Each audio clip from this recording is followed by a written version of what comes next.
Hello, everybody. Thank you so much for joining us for our synopsis tips. We've just kicked off the call for synopsis for the 29th Annual Market Research Seminar of the MRSI. And we're very, very lucky to have with us two very successful writers of synopses who are going to share synopsis tips with you. We have Krunal Shah, who's assistant manager at Unilever and has experience. With him is his colleague Barnava Nandi, who's data scientist at Hindustan Unilever. He also has about a decade of experience. We're very, very lucky to have them generously agreeing to give away their trade secrets to the competition and share some of the great things they've done to have successful synopses accepted at many forums, such as the MRSI Golden Key Awards, ISOMA, and many others. Thanks again, and over to you, Krunal and Barnava. Hey, good afternoon, everyone. Thanks, Mitali, and thanks, MRSI, for the kind introduction. And thank you for giving us this opportunity to celebrate and be with all the talents who are like relentlessly working towards creating impact. So, to introduce ourselves, I am Krunal and I have Barnava with me, and together we are a part of the Unilever CMI team. And like Mitali mentioned, we've been fortunate to win a few MRSI awards. And thanks, Unilever, also for giving us all those opportunities. And today we are here to talk about a few tips and tricks in order to make a successful synopsis. Yeah. So, even before getting into the tips and tricks, let me just take a step back to ask you what exactly is a synopsis? While a synopsis would not be an academic because that scares out of things out of you. It's more of a news article or more of a that you're aiming. Because imagine that you're writing a review of a Netflix show that you recently watched. What exactly is the first thing that you'll write before starting the review? That's the spoiler alert. Well, writing a synopsis is exactly that.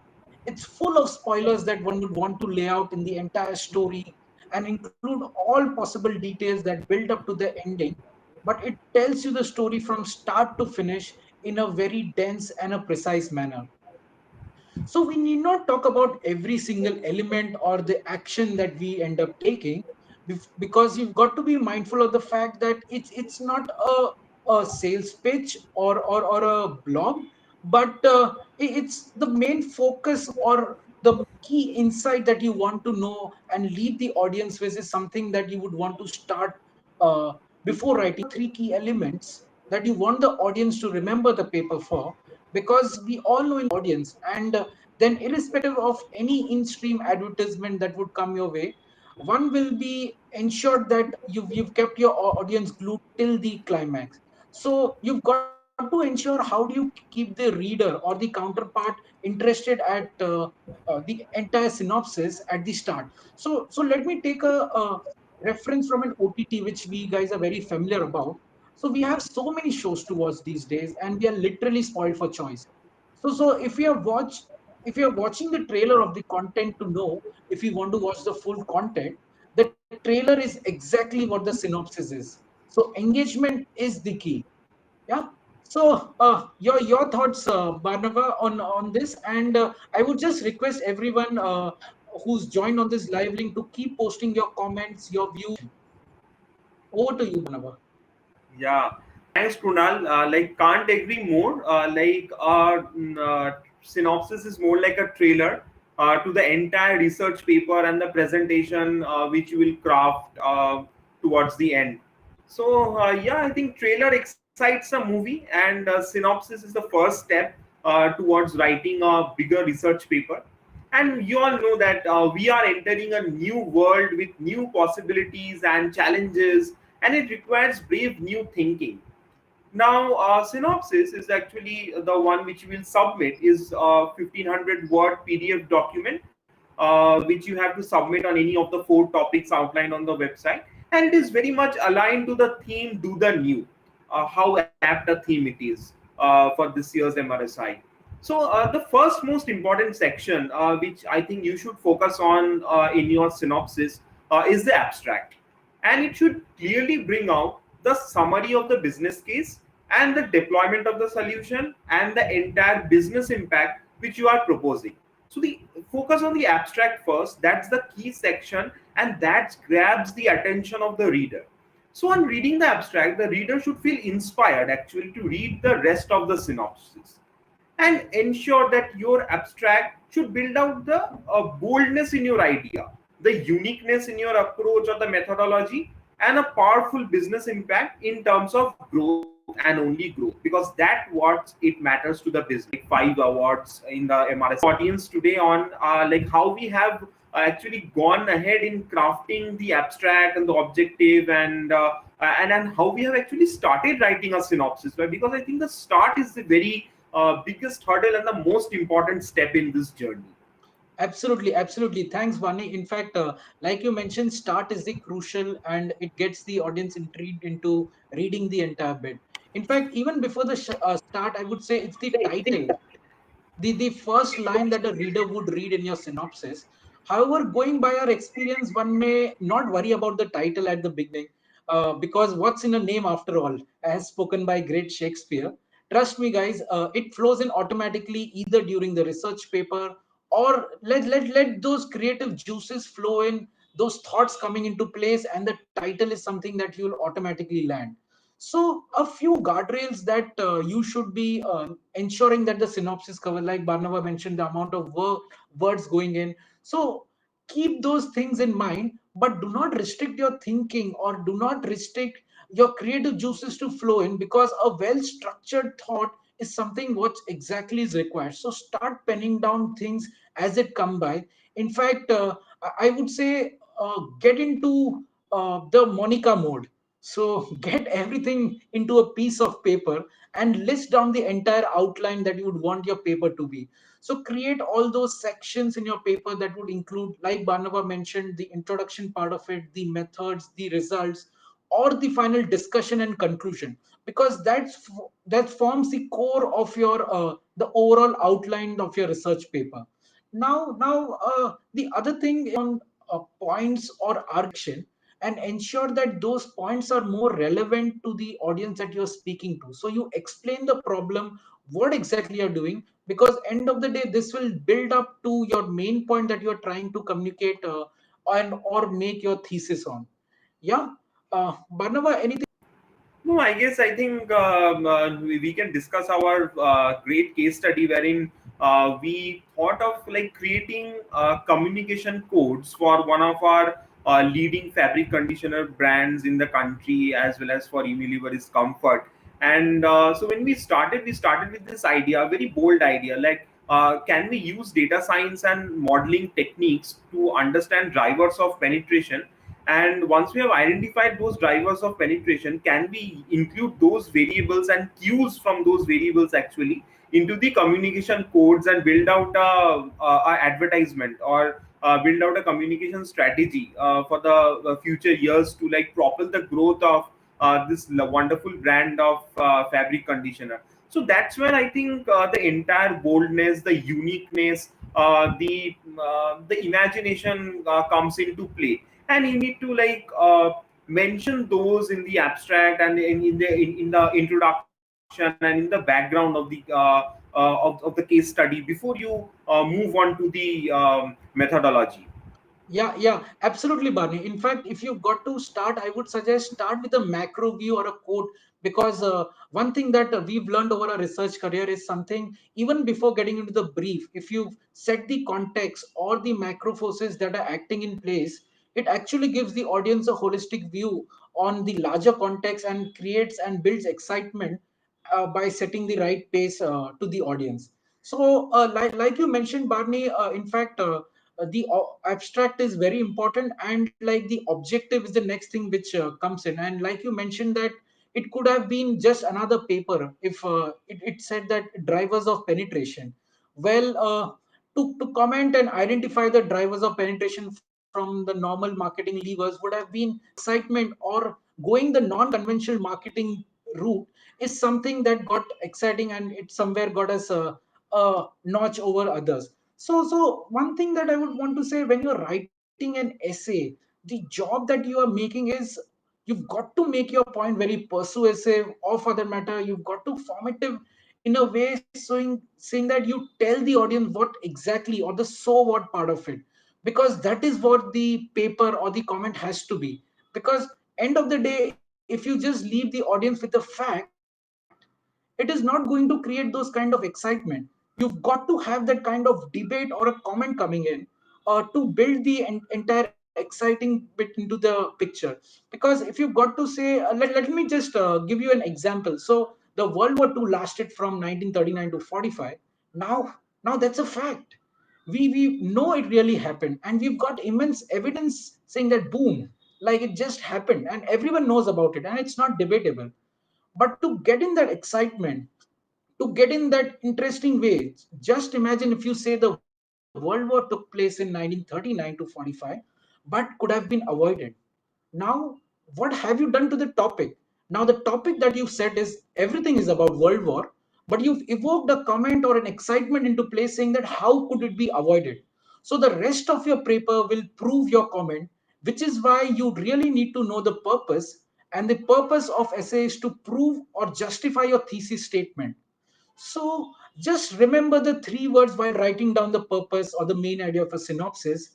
That would make it very provocative, because sometimes you've got to challenge the status quo. Sometimes that makes the reader go, hey, I didn't know this. Yeah. Barney, Very, very. you want to, yeah, carry on, Barney, carry on.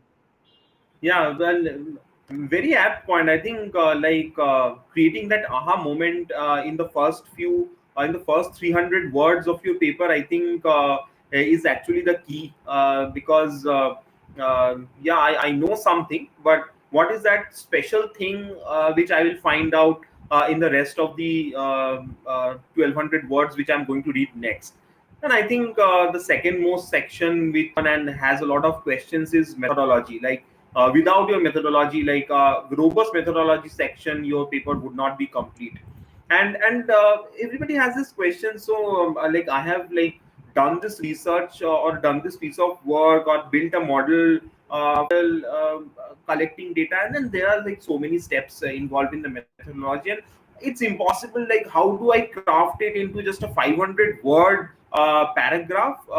It's too difficult for me to do that. Like how can I put it in the like frame those 500 words and craft the methodology? Because it's like really a long process, and there is a lot of technicalities involved in it. There is a lot of theories and theses, etc.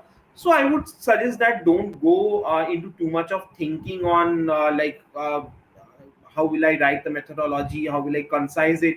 Just keep three things in mind. That methodology is all about an algorithm. So it's simple. It's like 10 steps you have followed, 10 big steps you have followed to achieve the results. Now imagine it's as simple as say you are cooking a meal. So you go to the kitchen, and then there are like 10 recipe steps you follow to prepare that dish or prepare that meal. Similar is your methodology outlining in the synopsis. Follow a very stepwise manner and an algorithmic approach. Use flowcharts if needed, or visual diagrams, or use architectural diagrams in the methodology. I think the diagram or the flow will make your thinking and make the reader's thinking very, very clear. And I think another thing which you can highlight in the methodology part is any special technique which you have applied. Like it can be a new technique of data collection, like you have overcome the challenges of primary data collection, and you have built real-time APIs to like collect data in a real-time manner, or you have built a new model in machine learning, and you have like developed some way to automatically tune hyperparameters using grid search. And these things which are like special techniques which you have used in your methodology, highlight them in bold and highlight them in each of these steps. That the step one, like what was the specialty in this step, or the new thing which I have implemented in this step. And I think that's what will make your methodology section very, very powerful. Yeah, Krunal, yeah. any In fact, further point on that? yeah, Barnava. So I like the point that flow chart, which makes things very easy because, like you rightly mentioned, a picture speaks 1,000 words, and it becomes a lot more easy for the reader to understand what exactly you're trying to show from the detailed methodology. So, true, very agree with you that you need to talk about the scope of your methods. The other thing that I just want to add on is do call out all possible caveats that you would have considered and be very transparent on this particular aspect, because as a reader it'll be a clear direction that you're giving, saying that these are the following steps and these are the possible caveats that are taken into the overall methodology. Now having jotted down the overall methodology, the next step becomes very important, which is the research finding, because end of the day it is the key insight or the main purpose of your paper is to get that particular research finding into place, because after all an insight is a true revelation of a consumer. So try to list down those two or three things that are new, but be mindful of the fact that it needs to add to the incremental thinking. So just follow the principle of less is more. What are you taking down from the learnings? You don't need to bombard the reader with a lot of information because he or she may miss out on the key pointers. Now, while these learnings are very crucial, what's even more crucial is when you make these learning actionable. Now, by actionable, I mean be it a particular target group or a particular market or a segment that you want to give. So, if you just got to quote an example from our paper, the broad learnings that we had was weather was a key component or a key driver of penetration. However, just imagine if we would have left it there. It would have been a straightforward blanket deployment media plan saying a monsoon edit going on air. However, considering and given the topology of India, different regions vary different significantly on various factors, and triggers of the category vary by regions. So I would say that when in Rome, do what the Romans does. So exactly the point that we followed. So category issues that are linked to weather, high humidity or high rainfall would vary by regions. So in Unilever we have this construct of WIMI, which is winning in many India, which helped us sharpen our insights. Yeah, Yeah, I think Vimy is like the winning concept we have in Unilever, and I think de-averaging is a way of life, and like you cannot have one insight for the entire country because India is composed of many Indias, is what we say, and the reason being India differs the cultures, the habits, the demographics, the attitudes, the behaviors, and the entire consumers differ by entirely by regions. And we have the East India behaving in a certain way. Their habits are different versus the West versus the North versus the South, and we focus that how we can like give particular actions to particular uh, each of these clusters so that it becomes more actionable. And that's how I think you can identify growth pockets, which we call in within the country. Once you look the entire landscape in a very de-averaged kind of a way. yeah.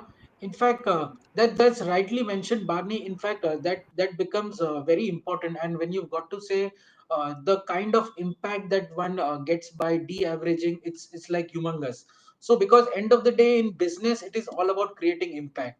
So on impact, if you've got to highlight it, it has to highlight or list down the goals of your research.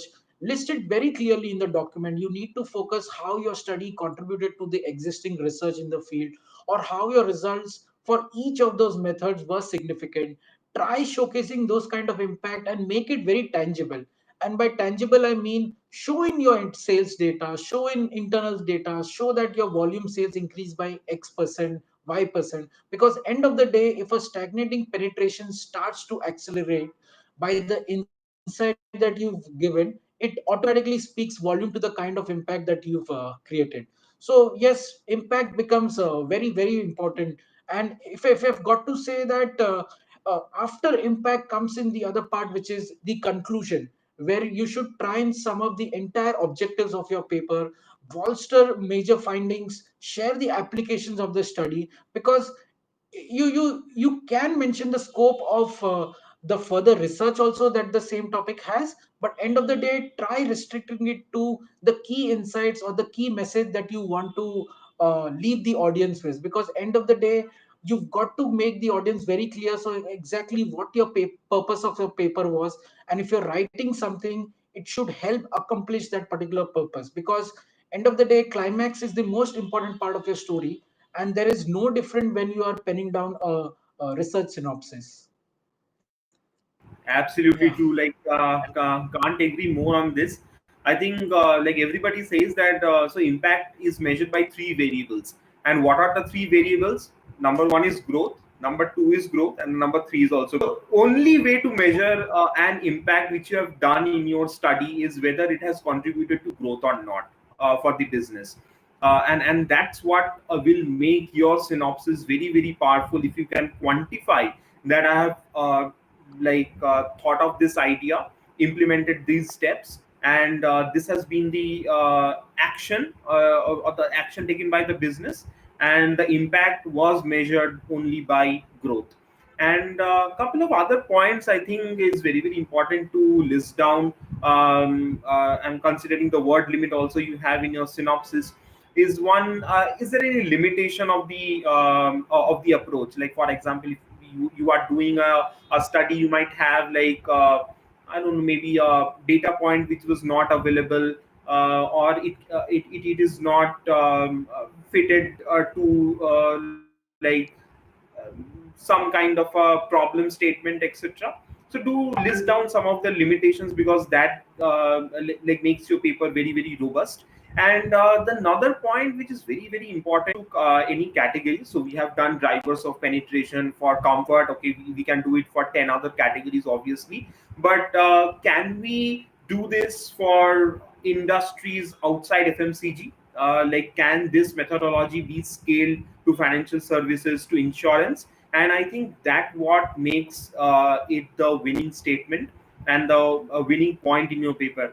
And obviously, like as Kunal mentioned, conclusion is the most important part. And I think it just brings back the points to the minds of the reader, and how you have actually stitched it back to the purpose, and you have tied down the entire section. And you have just actually, the conclusion is actually, think of it as a needle which is actually stitching all the four five headers which you have written down in your document, and it is like nicely stitching into a straight line. And that's what is very very important. So Yeah. In fact, just want to add on me. I like the point that you mentioned on scalability, because end of the day, while we ensure that we've covered the what and the so what, it's always good and to have a section on what next, because that also becomes very important. And end of the day, future facing is something that you would want to have in. Barnava, you want to cover on how did we go about? So after we wrote down a paper, what is the next step of actually, because when we showed the paper to other folks in the CMI organization. in your other functions, read the notes